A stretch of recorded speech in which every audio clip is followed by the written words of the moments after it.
کہہ رہے ہیں کہ اگر آستینیں فولڈ کی ہوئی ہوں تو کیا نماز پڑھ سکتے ہیں؟ رسول اللہ صلی اللہ علیہ وسلم نے نماز میں بال اور کپڑا اکٹھا کرنے سے منع کیا۔ تو عورتیں بالوں کا جوڑا بنا لیں جائز ہے، مگر نماز کے دوران جائز نہیں۔ مرد اپنی شلوار یا قمیص کو فولڈ کر لیں جائز ہے، مگر دوران نماز نہیں۔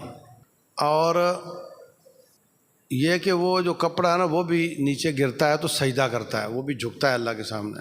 تو جو شخص ٹخنوں سے نیچے کرتا ہے پتلون کو، شلوار کو، وہ کبیرہ گناہ کا مرتکب ہوتا ہے۔ نبی صلی اللہ علیہ وسلم نے فرمایا اللہ اس کے ساتھ بات بھی نہیں کرے گا، اس کو پاک بھی نہیں کرے گا، اس کو دردناک عذاب دے گا، اور جتنا حصہ اس کا ٹخنوں سے نیچے وہ آگ میں ہوگا۔